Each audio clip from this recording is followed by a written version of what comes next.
마태복음 16장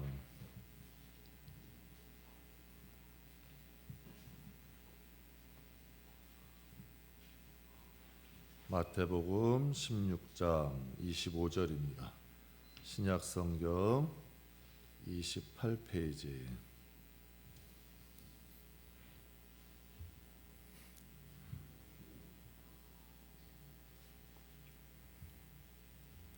마태복음 16장 25절 28페이지입니다. 신약성경 28페이지.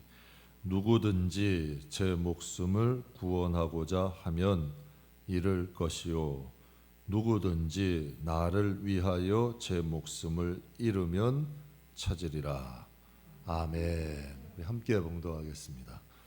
누구든지 제 목숨을 구원하고자 하면 잃을 것이요 누구든지 나를 위하여 제 목숨을 잃으면 찾으리라. 아멘. 역설의 기독교란 제목으로 함께 은혜 나누겠습니다. 문학에서 역설이라는 뜻은 겉으로 보기에는 명백히 모순이고 이치에 맞지 않는데 그 속에 진리를 담고 있다. 이것을 역설이라고 합니다. 분명히 틀린 말 같고 아닌 것 같은데 그 속에 진리가 있다는 겁니다. 기독교는 자살을 금지합니다. 그런데 순교는 존중합니다. 기독교는 독신, 결혼 다 권장합니다. 바울은 독신이었고 베드로는 가정이 있었습니다. 기독교는 때론 좀 호전적입니다. 독립운동에도 앞장섰고 교황청에 개혁도 했습니다. 그런데 기독교는 평화를 더 강조합니다. 기독교는 때로는 좀 배타적입니다. 여러분, 그러나 기독교는 또 사랑과 화목을 중요하게 생각합니다. 명백하게 모순되는 주장들이고 때론 이치로 맞지 않는 말입니다. 그러나 그 역설 속에 진리가 숨겨져 있는 것, 이것을 기독교다라고 합니다. 기독교 신앙의 최고봉은 부활이죠. 요한복음 11장에 이렇게 말씀하십니다. 예수께서 나는 부활이요 생명이니 나를 믿는 자는 죽어도 살겠고 무릇 살아서 나를 믿는 자는 영원히 죽지 아니하리니 이것을 내가 믿느냐. 여러분, 기독교의 최고의 영광이죠. 최고봉입니다. 그런데 여러분이 부활의 영광, 부활의 신앙은 아이러니하게도 십자가에서 출발합니다.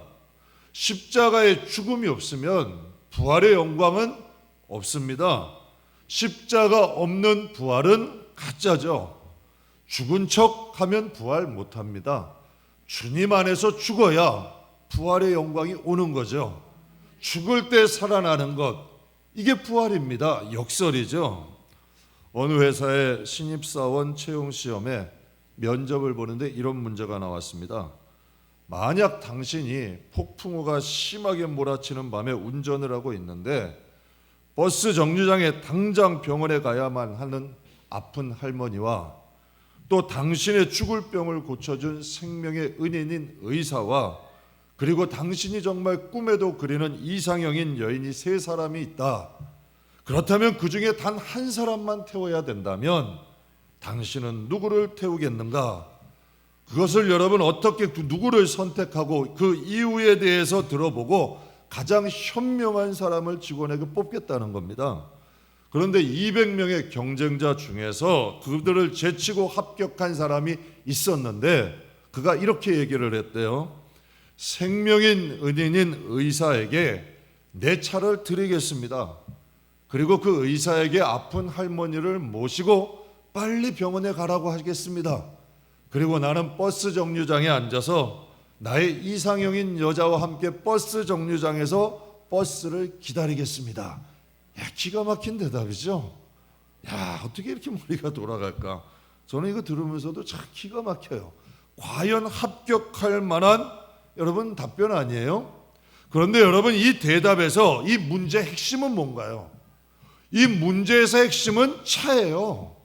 당신이 누구를 채울 것인가? 여기 함정이죠. 여러분 만약 이 차를 버리지 못하면 여러분 하나밖에 선택을 못해요. 그러나 여러분 이 사람이 차를 버리면 세 개를 다 얻을 수 있는 거죠.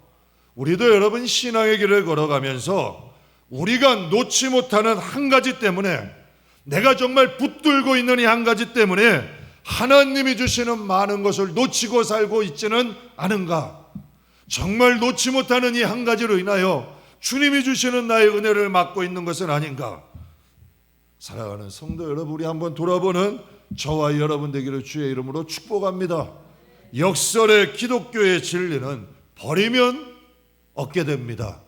죽으면 살게 됩니다. 낮아지면 높아집니다. 이게 기독교예요. 우리 임 목사님의 부모님은, 목사님이 되기 전에, 임수정 목사님의 이 부모님은 목사님이 되기 전에 사업하셨습니다. 건물 몇 개나 되셨어요. 그래서 큰 부자셨는데 하나님이 사용하시려고 딱 하시니까 깊은 연단의 과정을 가게 하시더라고요. 그러니까 그 많은 재산들을 다 하나님께서 흩어버리시고 부모님이 연단이 시작되게 되는데 어린 임 목사님에게까지도 큰 시련이 닥친 거예요. 정말 그 큰 집들이, 그 건물들이 거짓말처럼 다 사라지고 집이 한 채 없어가지고 포장마차 개조해서 그 어린 시절에 거기서 사시고 또 친척집이나 또 다른 이곳저곳 얹혀 살면서 어린 시절을 보낸 거예요. 부모님하고 함께 연단을 받고 또 힘들게 개척하시는 거 바라보고 고생하시는 모습을 눈으로 바라보면서 그런 기도했대요. 하나님, 저는 절대 목사 사모는 하지 않겠습니다. 하나님, 저는 절대로 목사 사모는 안 될 겁니다. 하나님, 저 돈 많은 장로 사모 되게 해주세요. 이 기도를 썼대요. 근데 역설이죠. 하나님의 응답은 목사 사모가 되게 하셨습니다. 거기서 1+1이야. 이제 또 목사까지 되게 하셨어요. 제가 이거 설교 오늘 준비하면서 만약에 하나님이 그 기도 응답하셨으면 나는 돈 많은 장로 될 뻔했다. 그냥 기도를 좀 더 많이 하시지. 그럼 저도 개척 안 하고 돈 많은 장로님도만 못 해보게. 사랑하는 성도 여러분, 역설이죠. 그러나 지금은 어떨까요? 하나님 축복이죠. 하나님께서는 좋은 길로 인도하십니다. 여러분 지금 하나님 일하면서 얼마나 행복해요. 여러분, 하나님은 바벨론의 포로로 끌려가는 이스라엘 백성들을 향하여서 이런 말씀을 하셨어요. 예레미야 3장 33절에 주께서 인생으로 고생하게 하시며 근심하게 하심은 본심이 아니시로다. 분명히 여러분, 이스라엘 백성이 바벨론의 포로로 끌려가. 이거는 고생이에요, 아니에요? 고생이잖아요. 여러분, 이스라엘 백성, 하나님의 선민이 바벨론 땅으로 70년 동안 노예살이며 그곳에 끌려가. 이거 근심이에요, 아니에요? 분명히 고생이고 근심인데 그것은 하나님의 본심이 아니라는 거야. 하나님이 그들로 고생하게 하시고 근심하게 하셨지만 하나님께서 그 가운데 하신 크게 세 가지 일이 있어. 첫 번째는 혼탁한 그들의 신앙을 정결케 하셨어. 그들이 스스로 정결하게 할 수 없는 신앙을 바벨론의 과정을 통하여 그들의 신앙을 정결케 하신 거죠. 또 그곳에서 회당 문화를, 하나님께서 그곳에 회당 문화를 정착하게 하셨어요. 지금 교회의 모형이 그때 만들어진 거예요. 그리고 여러분, 모든 사람들이 다 이스라엘로 돌아온 것이 아니야. 세상을 사랑하고 이방 것을 좋아하고 여러분, 하나님보다 여러분 이방 나라의 문화를 더 좋아했던 사람들은 그곳에 남겨두고 오직 알곡만을 이스라엘 땅으로 보내신 거죠. 쭉정이는 다 바벨론에 남았어요. 오직 알곡들만 추려서 다시 이스라엘 땅에 정착하게 하신 거야. 그들이 조금은 고생을 했죠. 조금은 근심된 일이 있었지만 하나님은 놀라운 역사와 능력으로 그들 가운데 역사하신 거예요. 여러분, 지난 가정의 달 창조와 과학을 위해 세미나해 주신 김준 교수님이, 제가 우리 식사를 하는데 그 교수님이 이런 말씀을 저에게 하시더라고요. 목사님, 앞으로 한국 교회는 두 종류의 교회만 남을 겁니다. 아, 그래요? 어떤 교회인데요? 그렇게 말씀하시더라고요. 첫 번째는 아예 세속적으로 물들어가는 교회들이 있을 겁니다. 그리고 아예 이제 아니면 이제 복음만을 전하는 교회, 어중간한 교회들은 없어지고 아예 세속적으로 가거나 아직 복음만을 위해서 살아가거나 한국에는 이 두 교회만 남게 될, 이 두 종류의 교회만 남게 될 겁니다. 저는 우리 교회가 복음만을 전하는 교회 되기를 소망합니다. 기독교는 역설의 진리를 말씀하고 있습니다.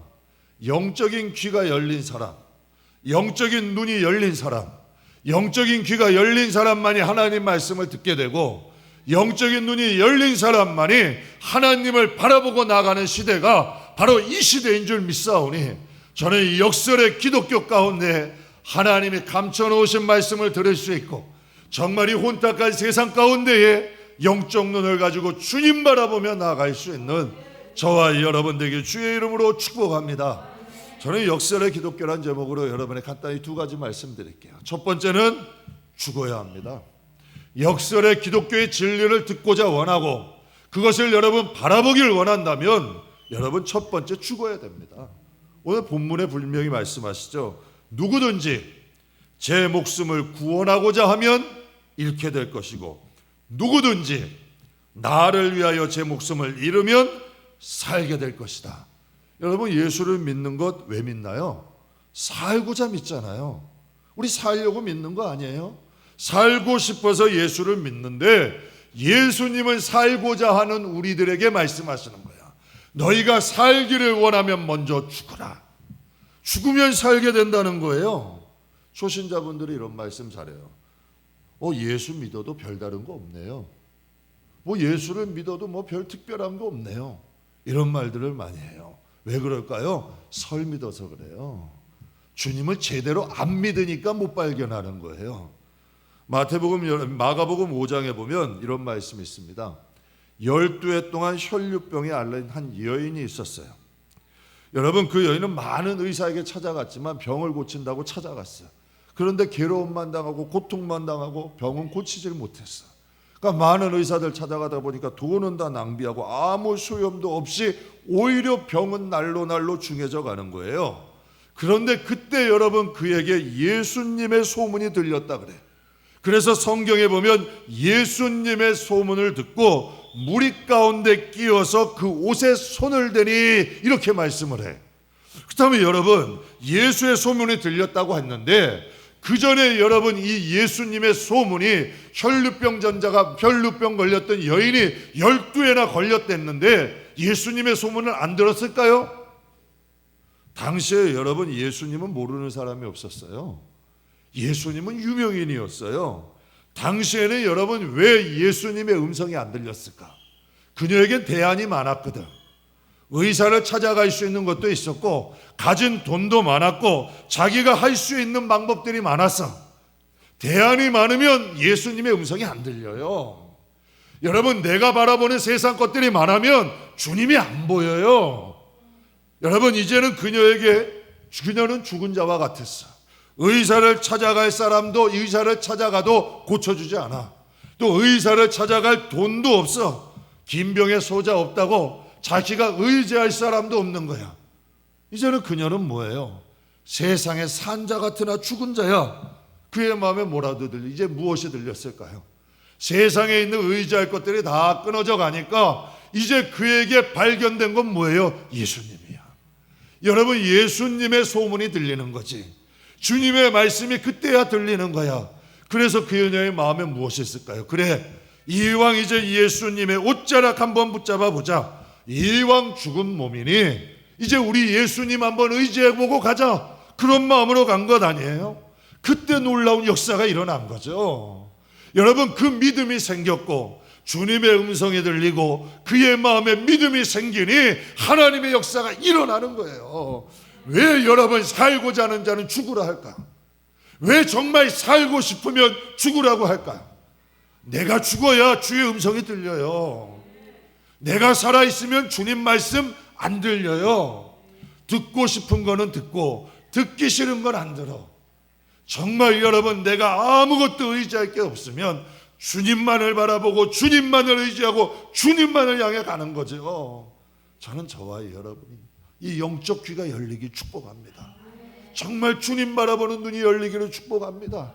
다 잃고 여러분 주님 바라보지 말고 이젠 우리는 영적인 사람 되어서 우리의 삶 가운데에 세월 지나갈수록 의지할 것뿐이네. 주님의 말씀이 우리의 귀에 송곳같이 들리고 우리의 눈에 안약을 넣어서 주님이 여러 번 밝히 보이는 하나님 나라가 선명해지는 저와 여러분 되게 주의 이름으로 축복합니다. 거룩한 빛 광성교회 개척하신 분이 정성진 목사님인데요. 참 대형교회 목사님 가운데는 좀 소수 가운데, 대형교회 목사님 가운데 존경받는 소수의 목사님 가운데 한 분입니다. 이분이 1919년에 65세의 나이로 조기 은퇴하셨어요. 근데 이분의 사무실에는 이런 액자가 걸려 있었다고 합니다. 아사 교회생. 이게 저 교회 사진의 사진이에요. 저기에 항상 저기에 붙어 있었대요. 항상 그분의 마음엔 이게 있는 거. 대형 교회예요. 대형 교회면 여러분 좀 어깨 좀 피고 자랑할 만하지 않아요? 그런데 내가 죽어야 교회가 산다.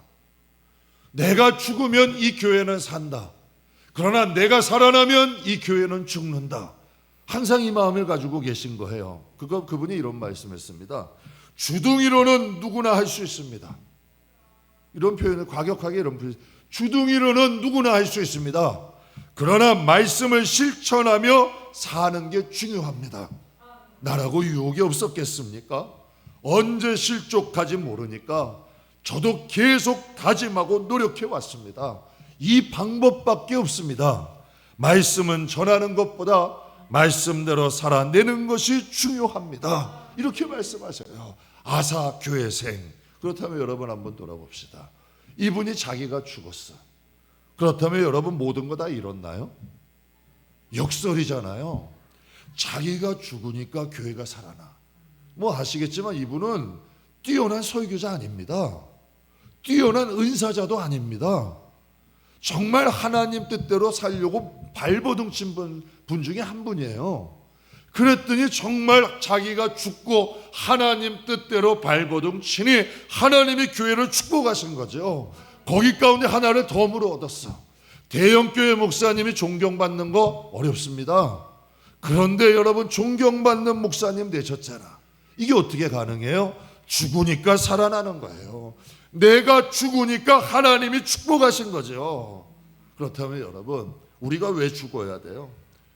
내 자아가 죽지 않으면 하나님 안 보입니다. 내 자아가 살아있으면 하나님 믿는다 하는 이름은 있지만 정말 하나님 믿고 따라가지 못합니다.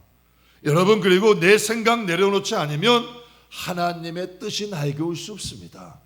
혈류병 걸린 여자에게 의사도 의지할 것 있고 가진 돈도 있고 의지할 사람 많을 땐 주님의 말씀이 귀에 안 들려왔습니다. 그러나 여러분 의사도 찾아갈 의사도 없어. 가진 돈도 없어. 이제 내가 의지할 곳이 없으니까 그때 들려왔던 게 뭐예요? 하나님의 음성이야. 예수님의 음성이야. 저는 저와 여러분이 이 세상 살아갈 때 정말 오늘 새벽에도 말씀드렸어요. 우리 깨끗한 그릇 뗍시다.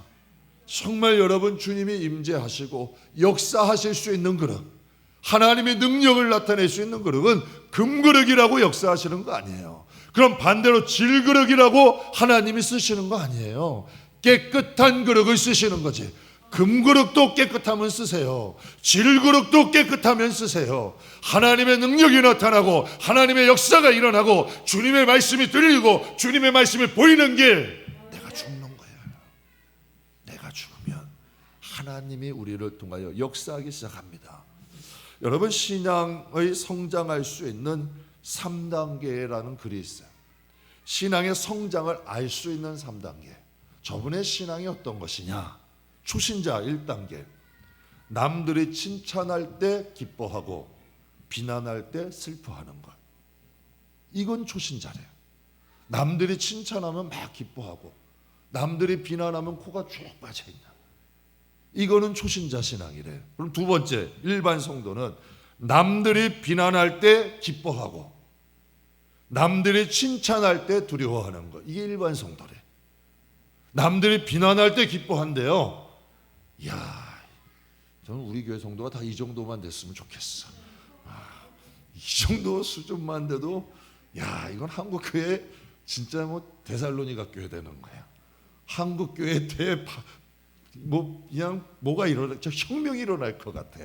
비난할 때 할렐루야 할 수 있고, 남들이 칭찬하면 주님 아닙니다 하면서 이 마음을 다스릴 줄 알고, 이 정도면 최고 아니에요? 그런데 마지막 3단계 성숙한 성도는 남들의 칭찬이나 비난에 별로 반응을 보이지 않게 되는 거야. 죽은 자라는 거지.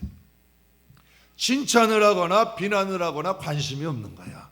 반응을 안 보이는 거야. 칭찬을 해줘도 이 마음이 안 뜨는 게 없어. 비난을 해도 여러분 이 마음에 부글거리는 게 없어. 왜? 죽었으니까. 정말 십자가에 죽었으니까 이 마음에 올라오는 게 없는 거예요. 주위에 비난해도 죽고 주위에 칭찬해도 죽는 사람, 주님만을 바라보니 이런 사람이 흔들릴까요? 이런 사람이 여러분 상처받는다고 가야 될 길 안 갈까요? 칭찬한다고 여러분 곁길로 빠질까요? 아니죠. 이런 사람은 흔들림이 없는 거야. 그래서 요한복음 12장 24절 우리 같이 읽겠습니다. 내가 진실로 너희에게 이르노니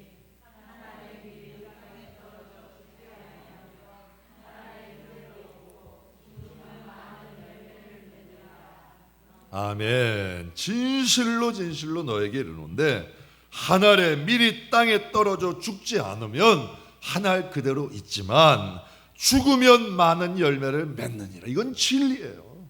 참 이상하죠? 내가 좀 자존심이 상한 것 같고 무시받은 것 같고 좀 무엇인가 마음이 상하면 남들이 어떻게 볼까? 천만에 이건 마귀의 속임수예요. 제가 신앙생활을 저도 짬밥이 교육전도사 때문에 얼마나 오래되겠어요. 한번 죽어봐요. 정말 여러분 내가 낮아지면 높임 받는다니까. 정말 여러분 한 알의 밀이 죽는 게 힘든데 죽으면 열매가 일어나요. 주위에서 높여주고 열매들이 일어나게 돼 있어. 그런데 여러분 마귀는 못 죽게 하는 거지. 어떻게 하든지 나를 살리는 거야. 이게 마귀가 하는 짓이고, 하나님은 나는 죽고 주님만 드러내는 거야. 주님이 살아나는 거야. 거기엔 하나님의 역사가 있고 하나님의 능력이 나타나는 줄 믿습니다.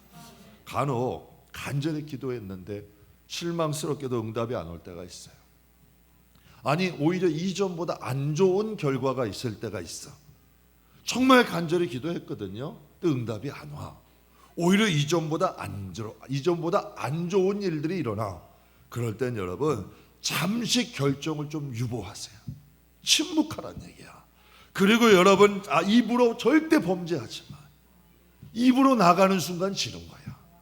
입으로 범죄하지 말고 침묵하고 오직 하나님만 바라보고 그 시간을 견디면 내 마음이 옥토가 돼. 그것들이 다 부서지는 거야. 이 좋은 밭이 되는 거야. 그러면 어떤 일이 일어나는 줄 알아? 다 말씀이 내 말씀이야. 다 말씀이 내 말씀이에요. 하나님 말씀이 버릴 게 없어. 그러나 여러분 이 마음이 거친 밭이 되면 말씀과 다 충돌이야. 말씀이 뿌리를 못 내려. 그런데 여러분 이것을 잘 받고 여러분 기다리고 인내하며 가다 보면 정말 하나님의 욥의 말씀처럼 너희가 욥의 인내를 들었고 너희가 보았고 주께서 주신 결말을 보았거니와 정말 하나님 바라보고 결과를 유보하고 주님만 바라보고 입술로 범죄하지 않냐고 따라가면 반드시 거기에 하나님 뜻이 보입니다. 하나님의 역사가 일어나죠. 이것이 바로 자아가 죽고 내 안에 그리스도가 사는 것인 줄 믿습니다. 기독교는 무엇이다? 역설의 진리를 강조하는 것이 기독교다. 그래서 사도행전 20장에 받는 자보다 주는 자가 복이 있다.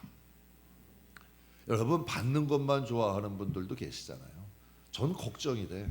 교회 안에도 인색하고 받는 것만 좋아하는 분들 볼 때마다 저의 진심이에요. 야, 저분 천국 가서 어떻게 하려고 그러나? 정말 심은 게 없이 나는 게 어디 있어? 정말 남들 거 더 자꾸 받는 거는 확 끌어들이는데 베풀 줄은 몰라. 그럼 천국 가서는 어떻게 하려고 그러나? 또 높고자 하는 자는 낮아지고 낮고자 하는 자는 높아진다. 누가복음 14장. 이 세상에도 어떻게 하든지 자기 이름 드러내려고, 어떻게 하든지 자기 이름을 좀 높이려고 하는 분들이 있어. 그럼 여러분 천국 가서는 어떻게 되는 거야? 분명히 하나님의 말씀, 예수님 말씀하셨죠. 상석에 앉고자 하는 자는 하석에 오게 되고 하석에 있는 자는 상습. 그게 하나님 나라예요.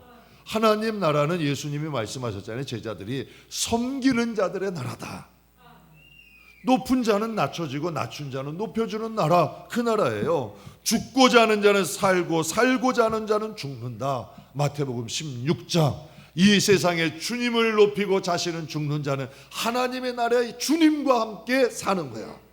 그런데 여러분, 주님은 없고 나만 있는 사람은, 전 솔직히 그래요. 그런 분들은 구원도 위험한 거야. 그렇잖아요, 여러분. 예수님을 모셨는데, 영접했는데, 성령의 사람인데 여전히 자아로 충만하다면 정말 그분이 구원받은 믿음일까? 이건 위험한 믿음이에요. 여러분, 기독교는 죽음의 종교입니다. 기독교는 생명의 종교입니다. 여러분, 기독교, 지금 제가 말씀드린 죽음과 생명은 다른 게 아닙니다. 똑같은 겁니다. 내가 죽으면 그리스도의 생명이 충만하게 되고 주님의 생명이 역사하게 되는 거죠. 내 생명이 죽은 만큼 주님의 생명은 더 강하게 역사하시는 거예요. 주님의 능력은 더 강력하게 우리에게 나타나는 거죠. 또 내가 많이 내려놓은 만큼 주님께서 우리의 영혼에 채우시고 또 우리의 영혼을 높이시는 역사가 일어나는 것을 믿습니다. 그래서 오늘 본문 말씀에 누구든지 제 목숨을 구원하고자 하면 잃을 것이요 누구든지 나를 위하여 제 목숨을 잃으면 찾으리라. 내 자아가 죽는 것이 곧 사는 것이다. 기독교는 역설의 종교입니다. 그럼 두 번째는 죽어야 한다고 했는데 그냥 죽는 게 아니에요. 이게 중요한 건데 예수님 때문에 죽어야 해요. 여러분, 그냥 내가 힘이 없어서 또 내가 여러분 그냥 낙심이 돼서 절망이 돼서 우울해서 여러분 그냥 있는 거, 그걸 죽음이라고 하는 게 아니에요. 예수님 때문에 죽는 것이 진정한 죽음이야. 그래서 오늘 본문에 말씀하시잖아요. 누구든지 나를 위하여 목숨을 잃으면, 누구든지 나를 위해서, 예수님을 위해서 목숨을 잃으면 찾으리다. 그냥 죽는 게 아니라 주님을 위해서 죽을 때에 찾게 된다는 거죠. 제 사도 바울이 이 말씀 참 좋아해요. 갈라디아서 6장 17절 우리 같이 읽겠습니다. 누구든지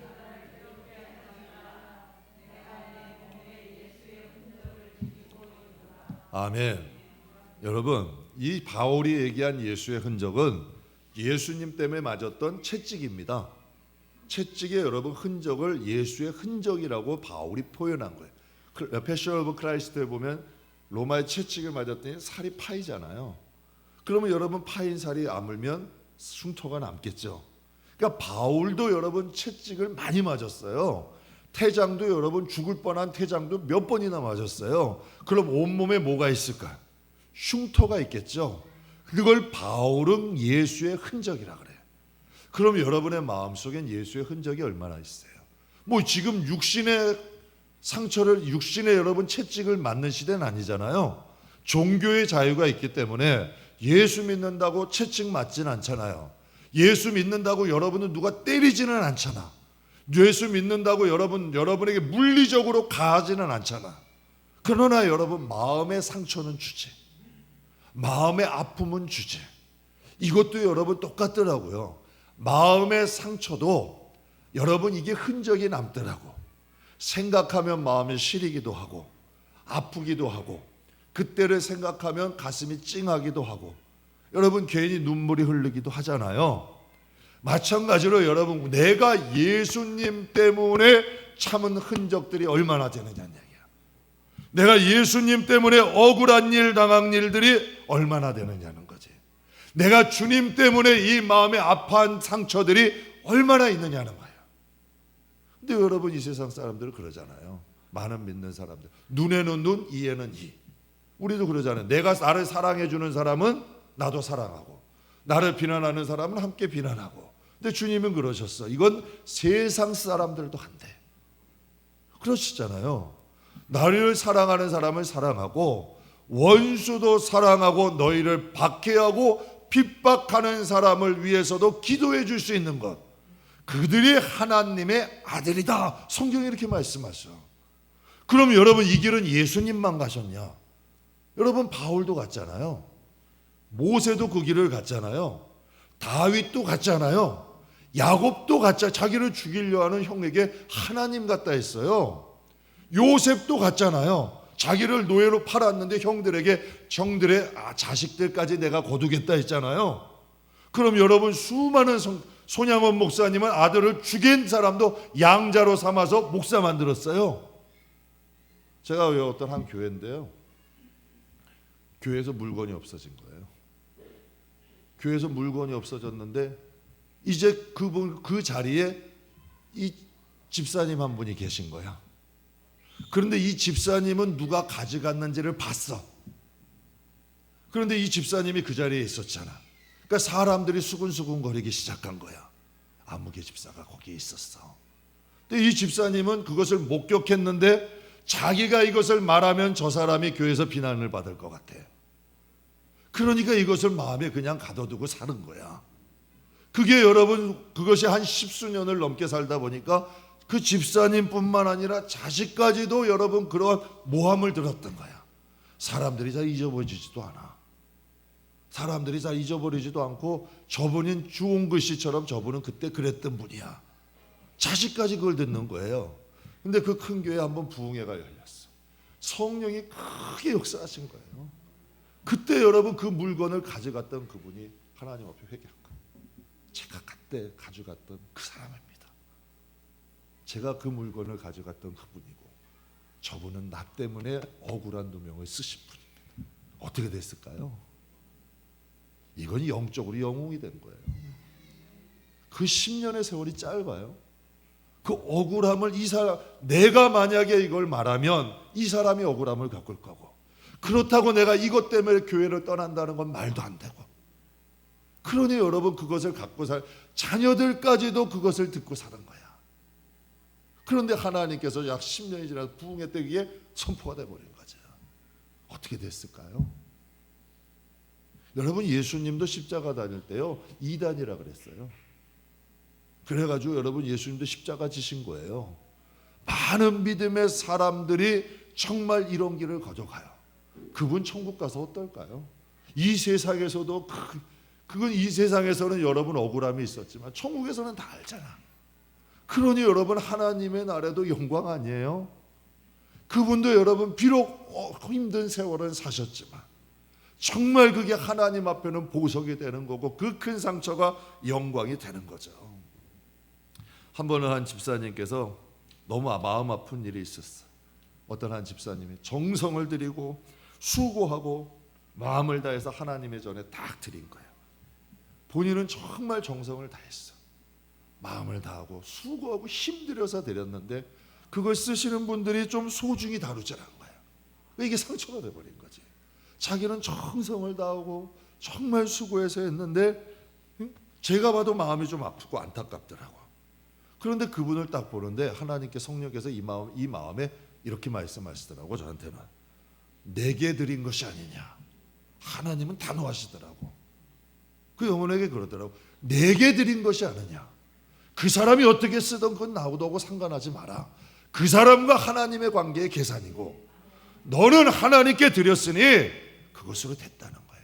하나님이 받으셨다는 거죠. 근데 우리는 어때? 그게 좀 소중히 쓰여서 막 좀 뭔가 좀 뭐 빛이 나기를 원하는데 하나님은 뭐야? 드렸으면 됐다는 거야.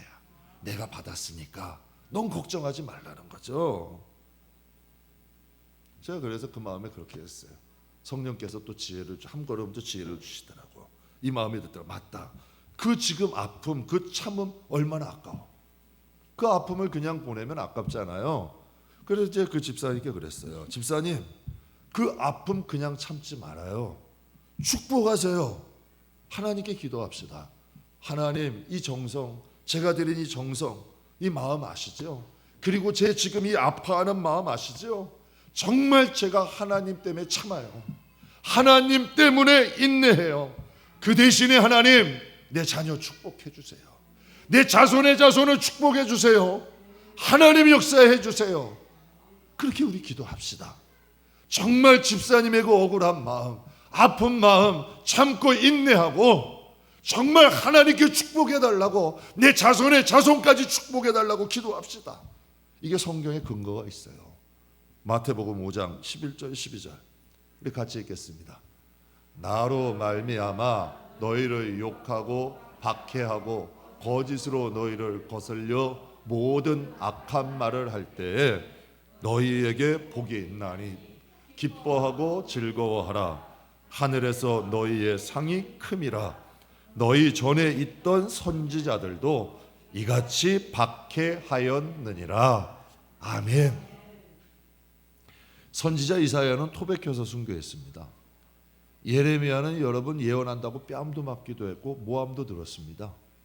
정말 여러분 믿음의 선진들은 이 세상에 유명한 사람이 아니라 하나님 나라에 유명한 사람이 된 겁니다.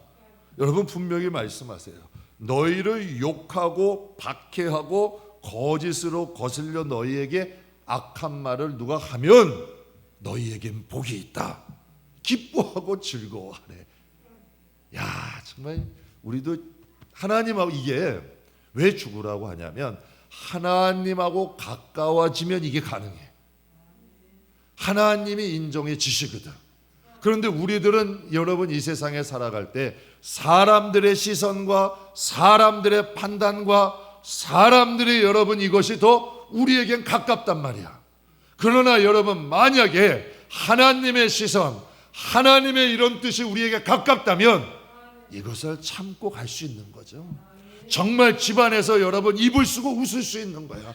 하나님이 나에게 복 주시는 거야.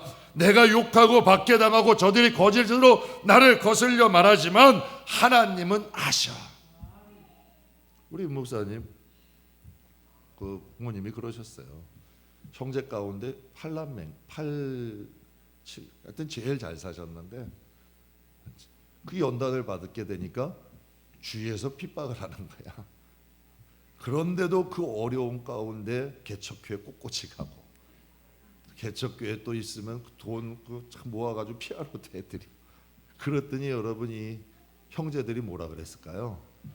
네 앞가림이라고. 네 앞가림이나 하지. 그렇게 핍박을 하시는데 지금 어떻게 됐을까? 다 여러분 목사님하고 따라요. 하나님이 그렇게 반전도 하시더라고. 하나님은 여러분 살아계시는 거야. 정말 여러분 그러한 일이 있을 때 내가 주님 때문에 정말 주님 때문에 욕을 먹고 주님 때문에 박해받고 주님 때문에 거짓을로 욕을 한다면 그것으로 인하여 기뻐하시라는 얘기예요. 내 죄 때문에 말고 주님 때문에 그런 일이 있다면 그것을 역으로 이제 그게 되더라고요. 예전에 잘 안 됐어. 그런데 여러분 목회하다 보면 어려운 일이 있어요. 억울할 때도 있어요. 그런데 그때는 이제는 되더라. 기도할 때 힘이 나더라고. 예전엔 코가 닭발이 빠졌어. 괜히 하나님 하고서 눈물이 콧물이 나오면서 하나님 왜 나한테 이러세요? 하나님은 아시잖아요. 그랬는데 이제는 알겠어. 이제는 힘이 나. 하나님 아시죠? 축복해 주십시오.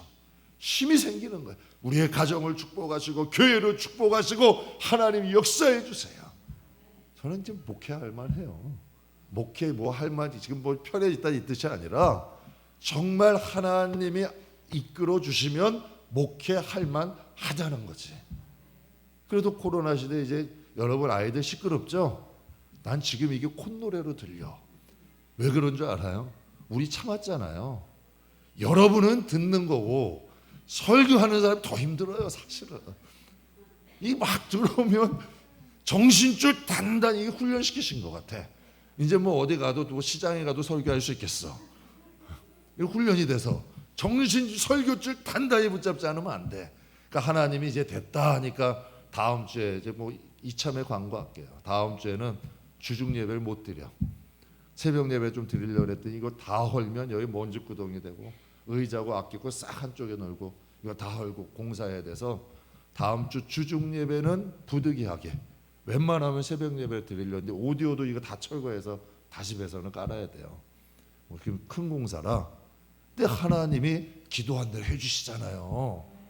악단도 우리 개척 기도할 때 빨리 하고 마치겠습니다. 개척교회 할 때 새벽 예배 오신 권사님 한 분이 계셔. 식구들이 얼마 없을 때 정말 개척교회도 뭐 저 새벽 예배 때 두세 사람 나오실 때 한 권사님이 그랬대요. 우리 교회 한다고 저 일산으로 교회 다니시는 분인데 새벽 예배 오셨었어요. 그래서 새벽 예배 이제 설교하기 찬송을 딱 하는데 아이고 어쩔까 목사님이 찬송을 저렇게 못해서 이 개척교회 어떻게 할까 걱정을 하셨다는 거예요. 그때 이 찬양 잘하시는 우리 장근창 전도사님 같은 분이 오시잖아요. 값진 동역자가 오시잖아요.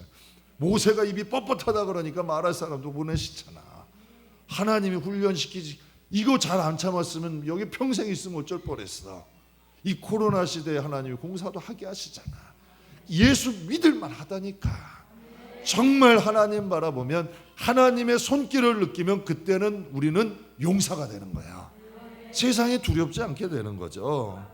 사랑하는 성도 여러분, 이젠 정말 예수 믿을 줄 아는, 정말 아까 신앙성장의 3단계 했잖아요. 비난이나 칭찬도 상관없이 세상아 잘 있거라 나는 가노라, 뭐 그런 노래 있잖아요. 아무리 그래도 하나님 바라보면서 주님 바라보면서 가는 거야. 그러다 보면 하나님께서 이 세상에 영혼이 잘 되면 반드시 범사는 잘 된다. 그리고 하나님께서 우리의 영혼도 강건해진다. 이건 하나님 앞에 여러분 진리예요. 정말 여러분 예수님 때문에 욕먹고 예수님 때문에 박해받고 예수님 때문에 거슬려 말을 듣는데 할렐루야 찬송하며 하나님 앞에 나간다면 여러분이라면 하나님 축복하지 않으시겠어요? 제 다윗을 생각하면 그래요. 사울이 대놓고 저기 벽에 있으면 창을 던졌어. 죽이려고. 벽에다가 여러분 저기 서 있는 사람을 놓고 죽인다고 창을 던진 사람이에요. 그런데 동굴 속에서 사울이 자고 있고 사울을 죽일 수가 있어. 우리 같으면 어때? 그 당시엔 전쟁이니까 죽어도 죄는 아니잖아. 어땠을까요? 그런데 그걸 2번이나 용서해줘. 착해서? 아니야. 그래도 여호와의 기름 부은 자니까 내가 어떻게 내 손으로 그러냐. 그때 하나님이 다윗을 어떻게 보셨을까? 야, 내 마음이 아파다. 내가 저를 통해 내 일을 다 이루겠다. 하나님의 일도 이루시고 그의 가문도 축복하시잖아. 이게 여러분 축복이에요. 죽을 때 예수를 위해 죽을 때 나타나는 능력이죠. 말씀 마무리하겠습니다. 우리가 예수님을 위해 내 자아가 죽을 때 뭐가 들어올까요? 예수님 때문에 내 자아가 죽으면 예수님의 생명이 들어옵니다. 내가 죽는 만큼 주님의 생명은 들어오게 되고 연약한 인간의 생명이 사라지면 강건한 하나님의 생명이 들어옵니다. 다윗도 처음부터 강건한 사람 아닙니다. 여호수아도 처음부터 그런 사람 아닙니다. 성령이 오셔서 그 사람을 새롭게 하시면 강건한 사람 되시죠. 예수로 인해 죽고 예수로 인해 다시 살아 날마다 영의 사람, 하늘의 사람으로 성장하고 변해가는 저와 여러분 되시기를 주님의 이름으로 축복합니다.